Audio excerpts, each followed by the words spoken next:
erga darbee waan hundinaaf galee.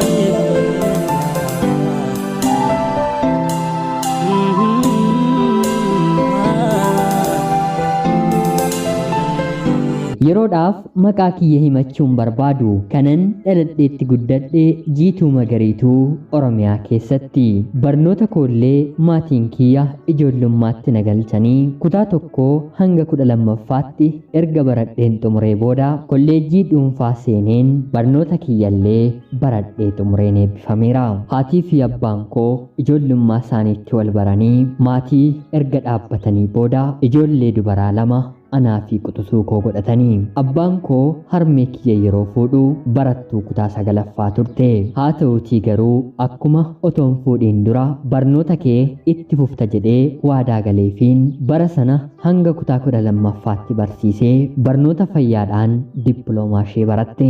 Erga kanaas isheenis hojii qabattee abbaan kiyyallee hojii isaatti fufee jireenya mana isaanii gammachuu fi jaallaan gaggeessuutti fufanii. Ani dubartii haatii fi abbaan koo wanta natti hir'isan waa tokkollee hin qabu. Qanani'een ijoollummaa kootii kaasee kunuunsa addaan hin guddadhe. Yeroon jabaadhu garuu kunuunsi koo kun kan barbaachisu ol waan ta'eef maatii koofillee ajajamuu dadhabeen baay'ee na rakkisa ture. Harmeen koo hospitaala keessaa hojjetti.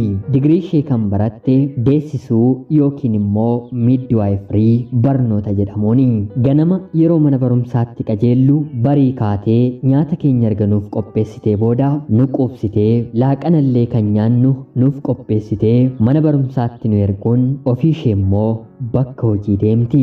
Guyyaa barnootaa yeroo deebinu laaqana keenya nyaannee anaa fi obboleettiin koo huuba mana keessaa waan tokkollee otoo hin tuqiin hanga galgalaatti kanarraa nyaannellee otoo hin qulqulleessin ishee eegna. Guyyaa haadholii deessisaa ooltee galgala deebitee nyaata nuuf hojjetti.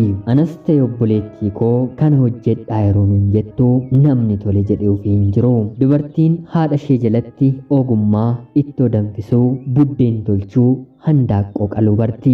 Ani garuu hojiitti bu'uu waan hin barbaanneef kana hunda baruudhaaf fedhiin godhanne. Haa ta'uutii garuu carraa kan ergan dhabeenaaf galee. Harmeen koo bakka hojjettutti hojii galgalaallee hojjechuun waan danda'amuuf guyyaa hojjechaa ooltee gatii dabalataa maatii keenya guddisu argachuuf jecha galgalallee bakka guyyaa oolte bulti. Haati yeroo deessu sagalee cimaa waan dhageessistuuf gurri isheellee ol kaasanii itti dubbatanii malee seeraan hin dhageessu. Qarshii argattu kanaanis abbaa koo waliin wal gargaaranii lafa bitanii mana akka naannoo keenyaatti baay'ee bareedu jedhamu nama muraasa malee kan hin qabne jabaatanii mudhii hidhatanii ijaaranii. Yeroon kutaa 7ffaa baradhu jaalallee kan hin qabadhe ture. Haati koo umriin kee hin geenye amma wanti kun isin barbaachisu nama waliin haasotu dhaabii jette na gorsiti. Ani garuu faallaa harmee kiyyaa hojjechuun wanta na gammachiisuuf tole jedheen hariiroon jalqabe addaan hin kutu. Halkan otoo rafanii suuta jedheen karaa duubaa baheen bilbila haasofsiisa. Harmeen koo guyyaa na dhageesse hanga balbalarree natti cuftuutti geesseetti. Fedhii kootii maaliif na dhorkitii moo wanta nan jaallannee fi dhiibbaa akkanaa kan narratti gootuu himata jedhutu sammuu kootti dhufa. Garuu wanti kun hundi erga darbee naaf gala.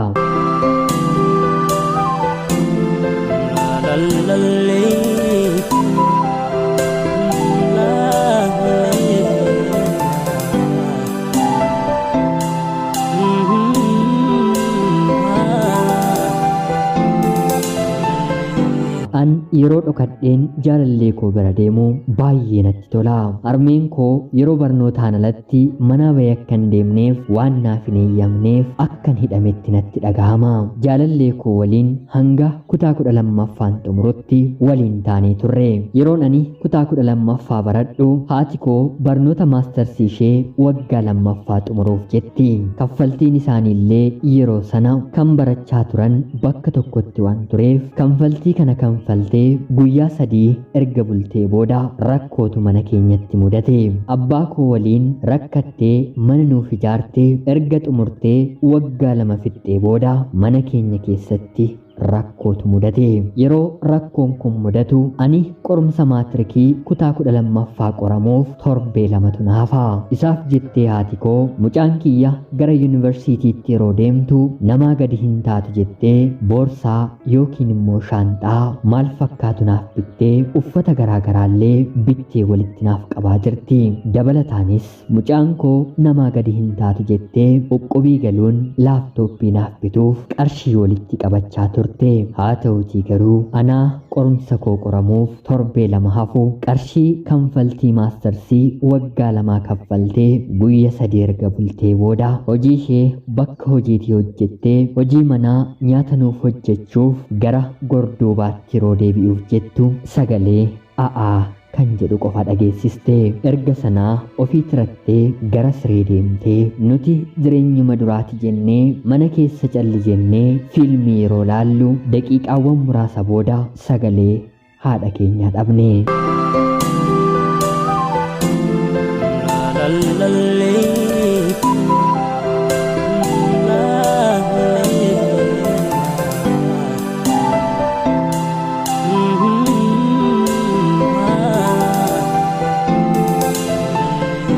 Rafteetti jennee obboleettii koo waliin dammaqsuufis dhaqna ishee bakka hedduu sochoosneerra. Haa ta'utii garuu otoo arginuu fuuldura keenyatti harmeen keenya diilolloofte.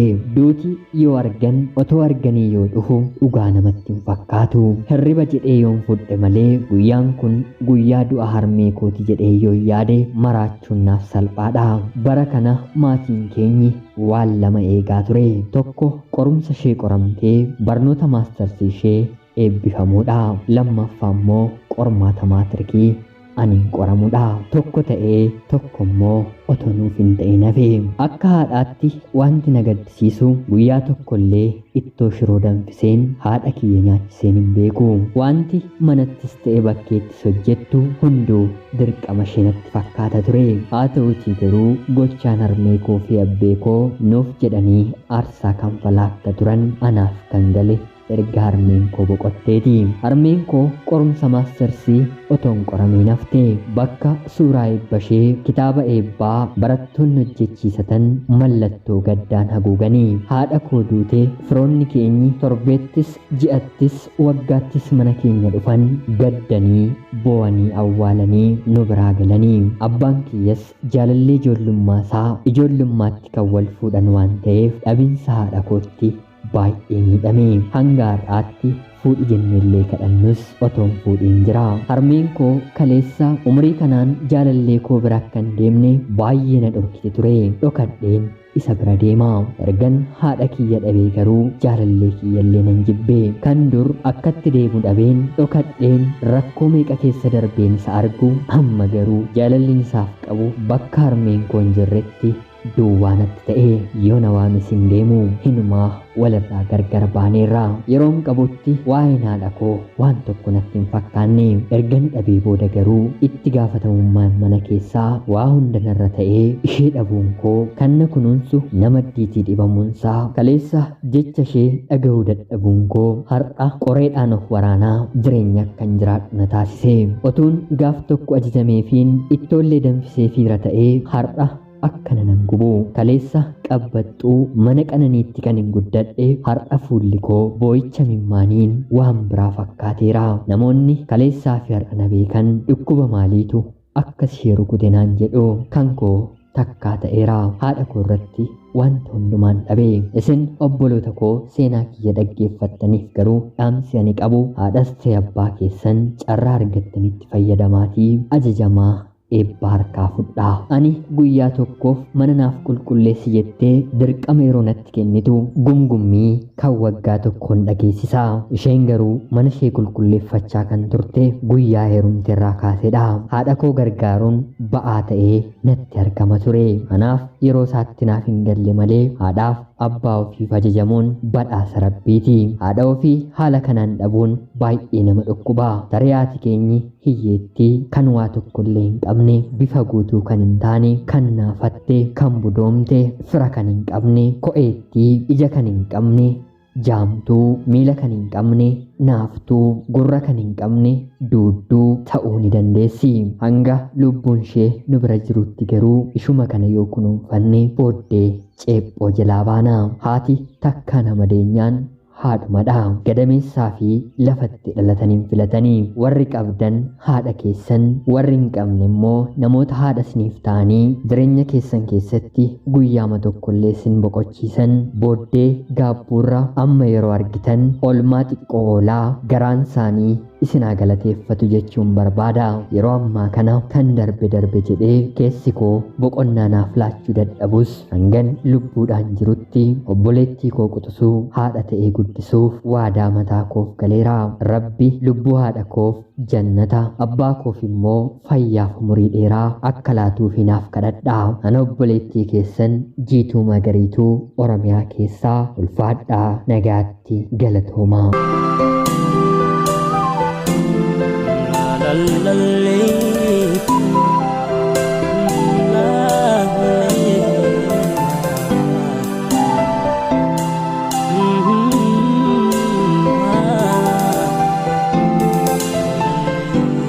Yooyyaa shamaa akkam jirtu kabajamtootaaf hordoftoota qophii Oromiyaa 24. Nagaaf jaalalli tokkummaan bakka jirtan hundaatti hunda keessaniif haa ta'u jecha guyyaa har'aallee xalayaa ajaa'ibaa hedduu nama tuqu gaabbii guddaa obboleettii keenya keessatti argisiise. Obboleettiin keenya nuuf ergite isiniif dubbiseen hin ka'a. Akka isin irraa barattanii hubannoo cimaa irraa argattan homaa shakkii tokkollee hin qabu. Obboleettii keenya ergaa kee kana nuuf qooduu keetiif guddaa galatoomi jecha Rabbi siifillee abbaa keefillee obboleettii keefillee jajjabina haa kennu. Abbaa keef umurii dheeraa harmee keefillee Rabbi lubbuu isaanii jannata keessa nuuf haa kaa'u. Egaan kabajamtootaaf hordoftoonni qophii Oromiyaa 24 yaada jajjabinaa keessan akka barreessanii fi akkanumallee waan isinitti dhaga'ame obboleettii keenya irraallee barattanii maatii keessan akka gargaartan yookiin waliin akka taanaan dhaamsanillee isiniif dabarsuun barbaada. Qophiin sa'aatii kanaaf isiniif qabadheen dhiyaadhellee kanuma fakkaatti. Haga yoonaatti na dhaggeeffachaa kan turtaniitiif guddaa galatoomaa jecha laayikii fi sheer gochuunillee akka na deeggartan kabajaan isin gaafachaa. Akkanumallee namoonni chaanalee keenyaa faaraa taatan